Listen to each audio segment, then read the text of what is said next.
Вітаю, гэта Код Беларусі. 5 хвілін пра лёсы і падзеі, без якіх немагчыма зразумець Беларусь. Узгадаем беларуса, які аб'ехаў усю Еўропу, а ў Сібір не захацеў. Піў з Шапенам, але ж вярнуўся з Парыжа на Піншчыну. Вырошчваў бульбачку і трымаў дома порах.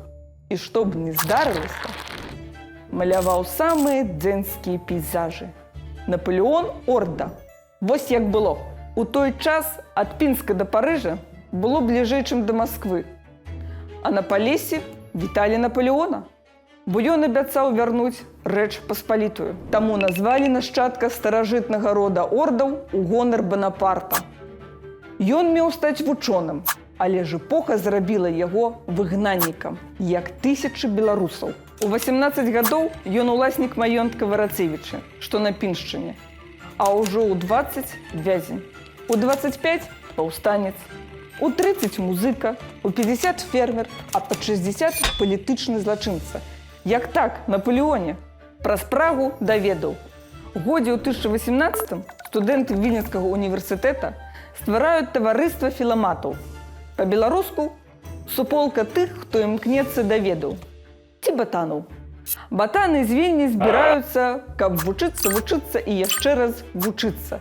І разважаць пра тое, як скінуць царскі прыгнёт. Адзін батан стане геніяльным паэтам, другі – нацыянальным героем Чылі. Трэці батан збярэ ледзь не 1000 народных песен. А што Орда? Але спачатку іх арыштуюць, бо нельга ствараць суполак. Іншым выпадзе ссылка на 10 год. Напалеону Ордзе пашанцуе. Турма ды канфіскацыя маёнтка. Маці дамаглася, каб Варацевічы засталіся за ёй. Злачынцу Напалеону можна жыць у бацькоўскім доме, пакуль яна жывая. І на тым дзякуй. А імперыю трасе. Рэч Паспалітая паўстае. Манарх нервуецца. Што не павет, то паўстанскі атрад. Дарэмна. Паўстанне задушана. Віленскі універсітэт зачынены. Статут 1588 года, пісаны па-беларуску, скасаваны. Каму ссылка? Каму арышт? Напалеон Орда амаль 10 год як недабранадзейны. Паўсля паўстання яму да Парыжа бліжэй, чым да Пецярбурга.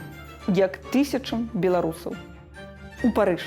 У Парыжы дае канцэрты Шапен. Дэлакруа піша французскую рэвалюцыю. Його толькі-толькі выдаў сабор парыжскай Божай Маці. Жорсан трымае салоны. Міцкевіч выпускае часопіс. Тут палескі Напалеон пасябруе з Міцкевічам і з Шапенам. Літаральна да скону дзён. Шапен памрэ ў Орды на руках. У Парыжы крута, але ж цяжка. Бедна, галодна. Што рабіць, калі нічога не зробіш? Вандраваць. А на радзіме амністыя. Паўстанцаў, якія вернуцца дадому, абяцаюць не пераследаваць. Стаўце лайкі, калі б вярнуліся з Парыжа на Піншчыну.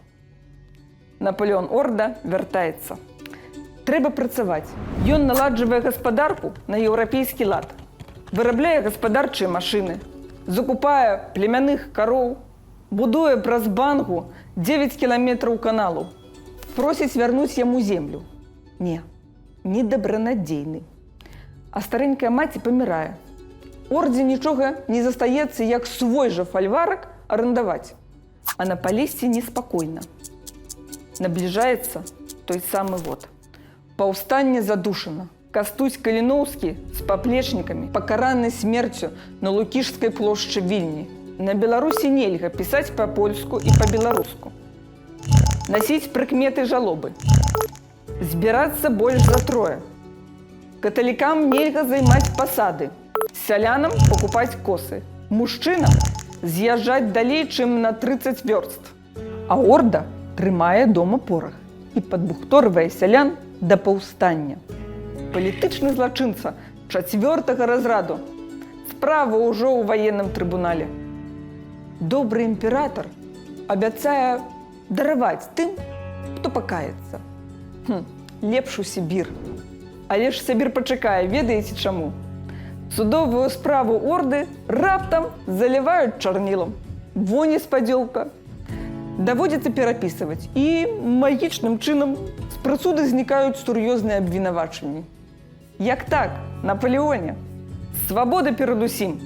Толькі цяпер у родных Варацевічах нельга нават з'яўляцца. Што рабіць, калі нічога не зробіш? Напалеон вандруе па краі, дзе яшчэ пахне крывёй, і малюе пейзажы. Прыгледзьцеся лепей. Магілы паўстанцаў ды месцы баёў. Нашто табе праблемы, орда? Што табе, так не жывецца? Не, так не жывецца. 10 год Напалеон орда, беларускі шляхціч, беззямельны гаспадар, грамадзянін свету, патрыёт, блукае па краі, які нельга называць Беларуссю. Ён памрэ беззямельным і бедным. Усё, што ашчадзіў, 2000 рублёў, загадае аддаць бедным вучням пінскага рэальнага вучылішча. Развітацца з ім сыдзецца ўся янаўская круга. У час, калі нельга збірацца больш за трое. Бывай, Напалеон орда, пінскі шляхціч, які жыў годна і перадусім ставіў свабоду. У час, калі свабода каштавала беларусам больш за білет на лоў-кост. Памятайма, як было вам цікава і карысна, стаўце лайкі.